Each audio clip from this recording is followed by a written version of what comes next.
In the studio, we have David Carpenter, who is the principal of Carpenter Associates in Littleton, Massachusetts. David brings over 30 years of experience in finance, and he's also a registered financial advisor. Welcome to the show, David. Thank you. You're here today to help us understand the complex subject of retirement savings plans and college savings plans to be better prepared to decide what to do with anything with these types of accounts. So David, help us understand. Someone finds themselves out of work, they've got bills to pay, they happen to have a 401k from their prior employer. How does somebody decide what to do with that? Okay, well, I guess when you find yourself in the situation where you need, say, $10,000 to pay off a credit card bill or something like that, you can access your 401k. The question is that a smart thing to do? Because a lot of times people don't realize how much it takes to get $10,000 out of your 401k once you close the tax year. Mm-hmm. So someone at the 25% tax bracket would need to take out $16,000, almost $17,000 from their 401k to net $10,000. So it's a pretty poor option when alternatives such as a home equity line, if you have one already in place, and you have the capability to draw on that. Right now interest rates are so low that you can borrow at 4%. And so after a whole year you would have only spent $400 rather than spend almost $7,000 on taxes. So there's a 10% penalty to pull money out, and all the money is taxable to the extent that you made pre-tax contributions originally. So, okay. Then tell us about the different options that somebody would have. Say they didn't decide to go with necessarily taking the money out, but start from scratch. I'm now out of the company, I have a 401k. What are my options? Well, of course you can leave it there. There's no pressure to move it. At 70 and a half, they'll contact you because you need to take a minimum distribution from that plan, but there's no real rush to do anything with it. So don't feel like you have to move that within a time frame that's very short. What might the benefit be of leaving it? Any benefits of leaving it there? Not really. You can leave it there just because you're job searching or doing whatever you need to do right now. A lot of people are concerned about where the market is right now. Mm-hmm. And if you move that to another plan, either your new company plan or your IRA, you're going to be out of the market for some period of time. So you could be out and miss the next 10% down if that happens, and in which case you have a check that you're waiting for and it didn't lose any money. Or it could be the other way, whereas the last month the market was up somewhere around 25%. And so you would have missed that while you were waiting for your check to get deposited. So that's probably the one thing to consider is if your 401k is currently all in the market and you've had this big drop, is this the time to kind of move that to cash, move it over to your IRA, and then reinvest it? So you're saying that people would be selling securities if they took a distribution? Right. Yeah, because a 401k always needs to be rolled over in the form of a wire transfer or a check. So you're going to liquidate your account, which a lot of people aren't excited about right now. But if let's say you were very conservative and all your money in the 401k was in a money market account or a bond fund, you haven't lost a lot of money. And so converting that to a check for a little while really wouldn't have that big of an impact. If I take a distribution, I am going to be selling securities. You are going to liquidate your account, put it into a check or a wire transfer to get it to the other plan. Mm-hmm. Correct. So you can leave it there. The other option is when you get a new job, you could roll it over to their 401k plan. Again, you're always restricted with 401k plans by whatever options are in there for investment options. So some plans have a lot of options and you can fully diversify your portfolio. Others have only a few really good funds. And so you have to consider that because your other alternative is to roll it into an IRA. And if you do that, you have unlimited choices in terms of what you can invest in. So I feel that that's a better answer because of the more investment choices you have, the better you can diversify your portfolio. There is a slight difference between a qualified plan or a 401k plan and an IRA in terms of creditor protection, but if you have those issues, then you might want to leave it in a 401k. It's a little stronger creditor protection in a 401k than there is in an IRA. And can you explain that a little more? If somebody were to have a creditor, they're not able to attach a 401k. Right.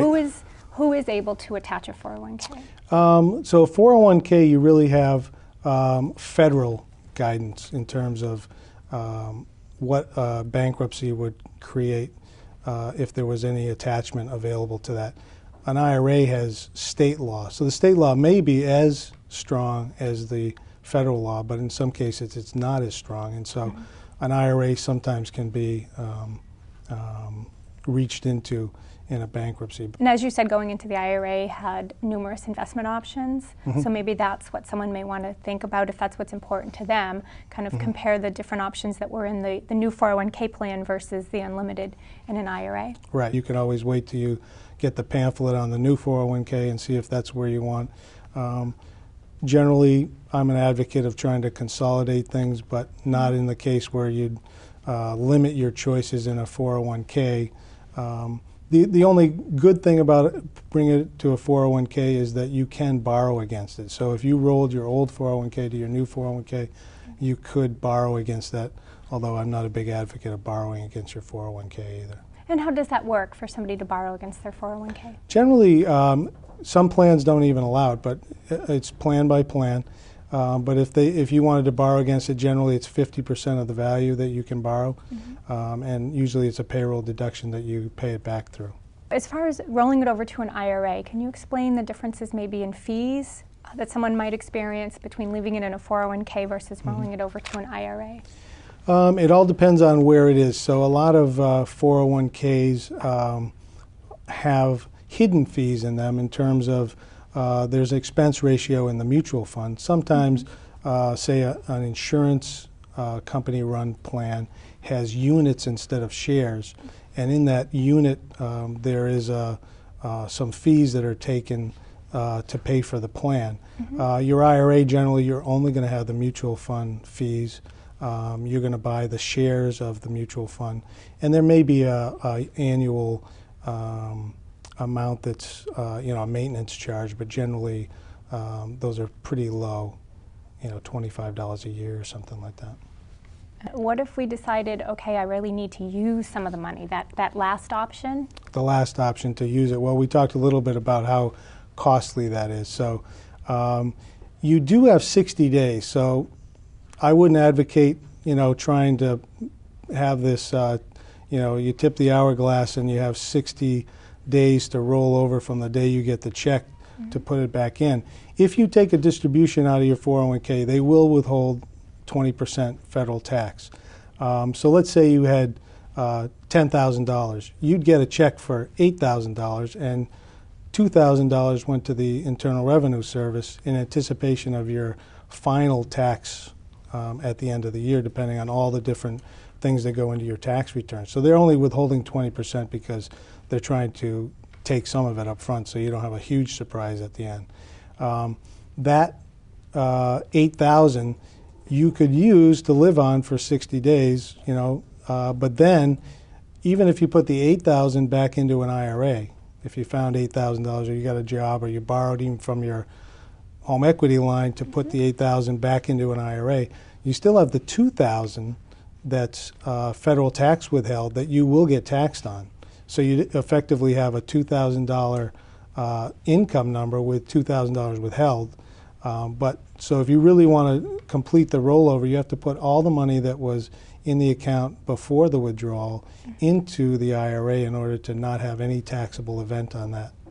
And if someone's really in a position where they're really needing money, I would say, take 1 month. If you really need some money, take 1 month's worth of bills. Do your bills and say, I need $2,500 this month, and take that out, rather than take out a huge chunk and then find a job the next week and go, oh boy, now I got to do something.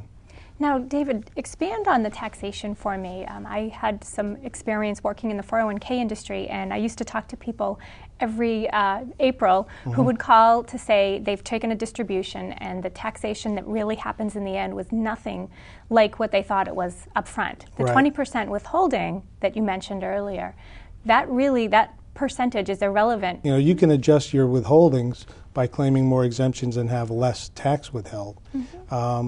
Here, the federal government just said, we're going to withhold 20%. That 20% needs to cover more than one thing. You're going to have tax, so if you're at the 25% tax bracket, and that $10,000 example, you're going to actually pay $2,500 in federal tax on the income.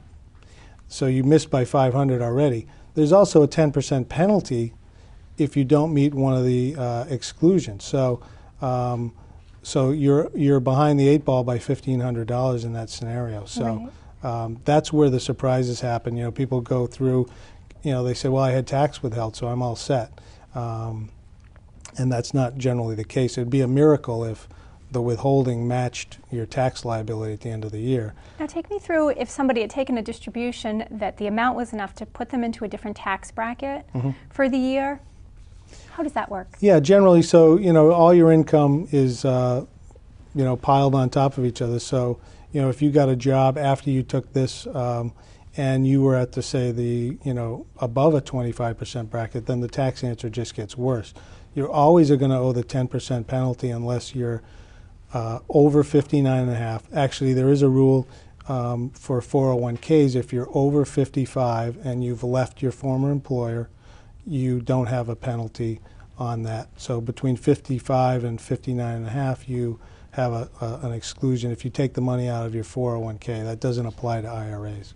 Now, in addition to 401k plans, there's also college saving plans, 529s. What options would somebody have who's out of work, who may have a college savings plan set up for their dependent? Right. So 529s are tax exempt also. So you can put money in and the earnings aren't taxed as long as you pull the money out for qualified education expenses, which is tuition, room and board. You can buy a computer and book if they're required by the school, those kind of things. So those are usually the scenario with your child. If you get into a situation where that may be the only bucket other than your 401k, I would look at that as you can change the beneficiary from your child's name to your own name. You can take the money out. This would be if it wasn't originally put in as a Uniform Transfer to Minors Act. Then it's actually the child's money. But generally these plans it's still the parent's money until the child goes to school. So you can change the beneficiary to yourself. And, you know, with the current market downturn, sometimes you're only going to be taxed on the earnings that made. So let's say you put in $20,000 over the years and it's now worth, say, $22,000. If you take the money out, you're only going to be potentially taxed if you took it all out on the $2,000 of earnings that it made. And there'd probably be a 10% penalty on that if you didn't go to school yourself. Some people in this environment are finding, you know, my assessment of the job market is that I'm not going to get a job for a year and a half anyway. So rather than sit around and not do anything, I could improve my skills, and in that case, you'd pull the money out for qualified expenses, and then there'd be no tax on that $2,000 and no penalty. Right, that does sound like it might be a good idea, but keeping in mind that this money was put away for that dependent's education, and at some point you're going to need to find an alternative way to make that up. Correct. So you find yourself with sometimes the lesser of two evils in terms of choices. So. One other question I do have for you, David. I've heard some rumors lately that with this economic crisis that there's been some legislative changes to the tax code to kind of waive that 10% penalty. To date, have you heard anything? There are withdrawals, so you're not subject to the 10% penalty if you're 59.5 or left a 401k at 55. Also, if you need it to avoid foreclosure on your home, that's exempt. Medical expenses for you and your family, college expenses for you and your family, and there's a few others. But those hardship withdrawals are, you know, pretty limited. And so right now there isn't anything that just says if you're out of work for X amount of time that you would be able to waive that just other than that. So we should keep our ears open for any changes there. Exactly. Well, I want to thank you for coming in today and sharing this information with us. It's definitely valuable information in times like these. Great, thanks.